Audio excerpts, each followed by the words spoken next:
Thiago, estudante da UFRJ. Quando você mora no morro, as suas referências são outras, entendeu? Eu tive minha referência que é meu pai que trabalha, meus vizinhos que eram trabalhadores e minha família que é trabalhador.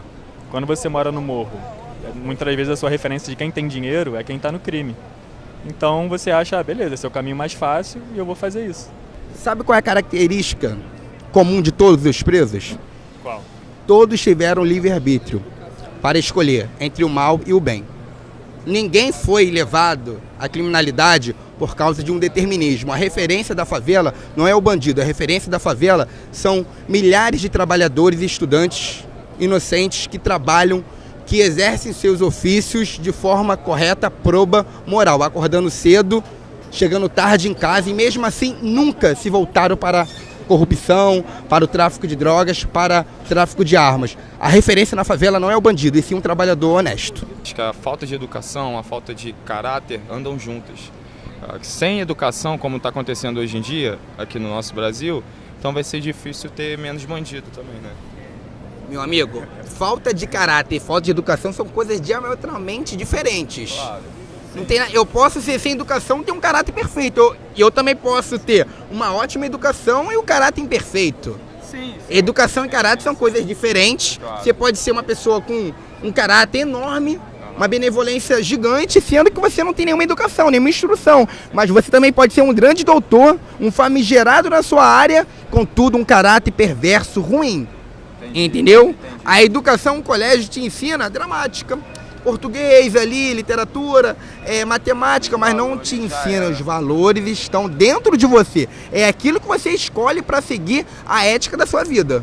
Também acho que a maioria da favela é trabalhadora, mas você também, se você mora ali dentro, você vê que acontece movimento, venda de droga e tal, e você em algum momento escolhe isso. Eu não estou falando que você não escolhe, mas é muito mais fácil para um cara que está lá, mais próximo, ir para a criminalidade do que um cara como eu, como você, por exemplo. Eu discordo. Proporcionalmente há mais bandidos no Congresso Nacional ou nas favelas cariocas? Proporcionalmente, não sei. Precisa de dados de pesquisa para saber, né? Então, 20% do Congresso Nacional está sendo investigado pela Polícia Federal. Eu te garanto que nenhuma favela do Rio de Janeiro ou do Brasil, mais do que 3% das pessoas são investigadas. De onde vêm esses dados? Vem do CNJ. Tudo bem. A gente discorda. E é isso, né? Você tem algum dado, como estudante da UFRJ, para me refutar? Não. Você já teve algum amigo que escolheu a criminalidade? Óbvio. Todo mundo tem. A porcentagem é essa. Sempre tem alguém para criminalidade e sempre a área boa. E você era melhor do que ele? Não, a gente era da mesma sala e tudo. Mesmas condições? Mesmo, mas hoje ele tá morto e eu tô aqui trabalhando. Ele está morto porque foi para o crime. Ele foi para o crime por quê? Porque não teve oportunidade ou porque ele quis ser criminoso? A mente fraca anda junto. Talvez no início eu não coloquei certo, mas agora você falando a mente fraca, ela já abre porta para todo tipo de mal. Agora a gente está falando sobre... E a mente fraca parte do indivíduo. É você que fortalece a sua mente. Eu sou redator. Redator? Maneiro. Da onde? É uma agência de comunicação digital. O Brasil, se eu não me engano, eu não tenho certeza desse dado, mas é o terceiro país com maior população carcerária. Talvez só perca para a Rússia e Estados Unidos, se eu não me engano. E qual é o tamanho da população brasileira? São mais de 200 milhões de brasileiros, acho que é isso. Então nós estamos entre os primeiros do ranking de população. Proporcionalmente também temos muitos presos. Você não acha que há alguma ligação entre isso? Os dados sempre vão ser feitos de acordo com a proporção, a quantidade de pessoas que tem no país, enfim. Eles já são calculados observando a proporção do país e da sua população. Qual é a proporcionalidade entre preso e 100 mil habitantes no Brasil? Bom, aí eu não sei, você tem essa informação? O Brasil é no mínimo o 44º. O que mais você tem sobre isso? O Brasil não prende muito, o Brasil prende de menos. Para você ter uma noção, a elucidação de crime, apenas 5% dos homicidas são denunciados pela MP, ou seja, 95% dos bandidos que matam as pessoas sequer são conhecidos pelo Estado. Você está me falando que uma margem de 5% de pessoas presas por causa de homicídio é prisão demais?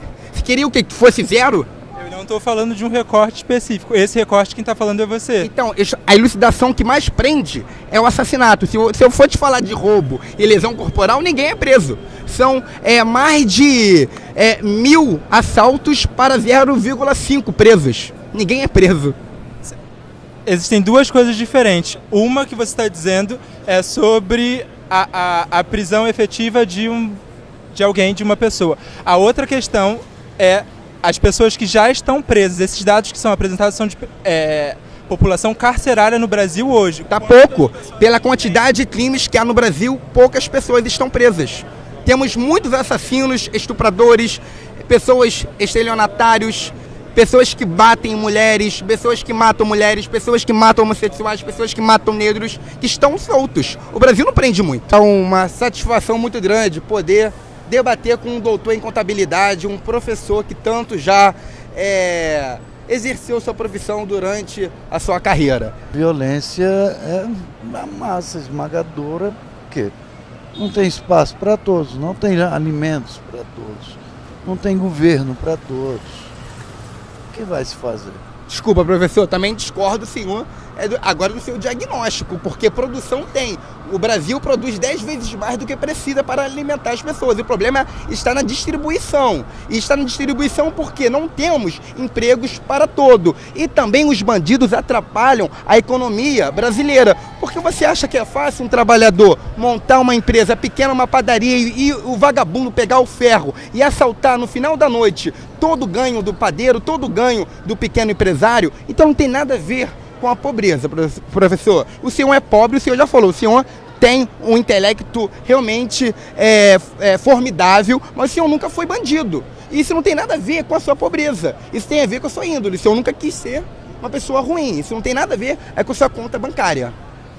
Não, até porque eu acho que uma coisa de diagnóstico seria mais a parte médica.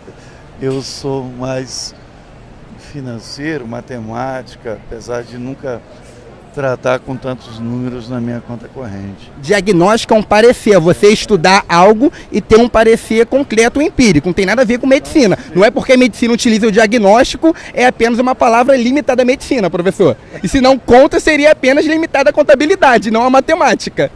Concorda comigo? É que você não consegue me fazer chegar a uma seriedade e o meu raciocínio foge diante do seu, de tantas perguntas. É o analfabetismo funcional gera isso, professor, eu sei. Qual crime então está relacionado à pobreza? Eu diria que mais é o tráfico de drogas mesmo. Mas os grandes traficantes são milionários. Exatamente, tanto que eles não estão dentro da comunidade. Então o que tem a ver tráfico de drogas e pobreza? Porque tirando as pessoas que vão trabalhar para eles, não vai haver traficante. Vai haver, mas não tão rico como é hoje.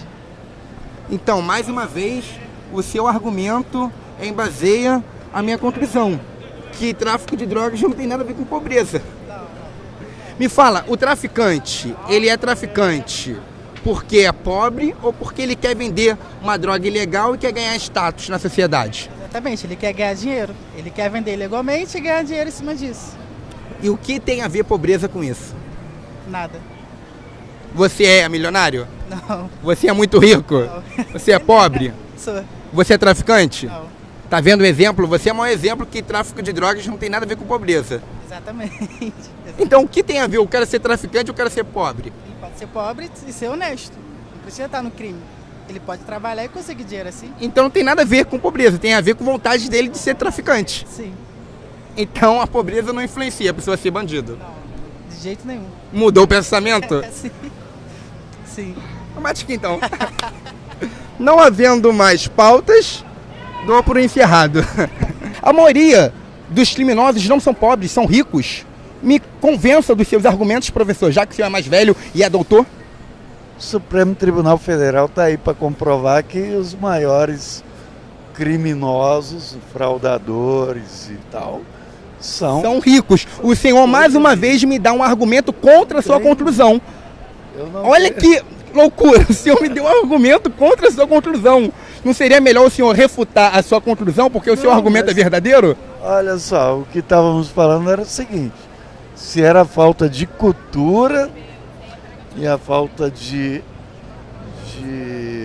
governo ligado a isso que era favorável à criação ou à proliferação e também da ignorância, e com isso vem a carência e a violência. E também não é falta de cultura, existe a cultura marginal, a bandidolatria, a degeneração da cultura judaico-cristã, a cultura esquerdista implementada pelo gramichismo. Não é falta de cultura, não. É culto ao marginal implementado pela grande mídia, implementado pelos funkeiros, implementado pelos influenciadores, que desvaloriza o trabalhador, o cara que está na padaria, o cara que não tem uma roupinha de marca. Ninguém exalta esse cara. O cara que trabalha honestamente, ninguém exalta esse cara. Mas o cara que tem um motão porque roubou, aí tem música exaltando o cara. Então a cultura está valorizando os bandidos em comparação aos trabalhadores honestos. Então não tem nada a ver com cultura. Tem a ver com vontade dessas pessoas utilizarem hábitos ruins.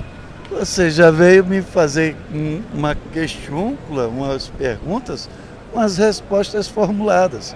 Então, quer dizer, eu que sou tipo Caetano Veloso, que formularizo, que penso antes de falar, fico perdido. Por quê? Tá perdido, professor? Não. Se não escutasse Caetano Veloso, não estaria perdido. Não é por isso. É porque você tem uma inteligência, um QI tão acima do normal, que você vai menosprezar um velho amigo seu e professor. Sem vitimismo, professor. O senhor é um doutor em contabilidade, querer falar que meu QI é mais alto do senhor, por isso que eu estou ganhando no argumento. Desculpa, porque minhas premissas são melhores embasadas. Não tem nada a ver com QI. Tem a ver com o meu estudo de querer embasar, querer formular um argumento melhor do que o seu. No que vitimismo é esse? Agora, vitimismo de inteligência, você é mais inteligente do que eu, logo você está me oprimindo? Você é um professor, eu sou um aluno. Eu só posso agradecer e dar os parabéns por essa iniciativa. Tipo assim, se você é pobre, você vai... É mais fácil de você ir pro crime. Não. Se você é pobre, é mais fácil você querer ser uma pessoa vitoriosa através do seu próprio esforço, não através da bandidagem. Isso seria um preconceito muito grande. É a mesma coisa de eu falar, você é negro, é mais fácil você ser assaltante. Seria uma loucura, assim como falar que o pobre é mais fácil ele ser bandido do que um trabalhador inocente. Tá certo. A gente não vai chegar em lugar nenhum, cara, com essa conversa. É porque não estou embasado em preconceitos. Eu tô embasado em preconceito? Sinceramente, eu acho que sim. Eu acho que você vê o pobre com uma tendência de roubar. Não vejo. Não vejo como tendência de roubar. Então por que o pobre que vai para a criminalidade, ele foi para a criminalidade por causa da pobreza? Eu não tô falando que ele foi pra criminalidade por causa da pobreza. Mas é uma das influências? Cara, uma das influências é... Cara, Lula é o que, professor? Lula é um mito. É um mito. E todo mito deve... É um mito dos bandidos.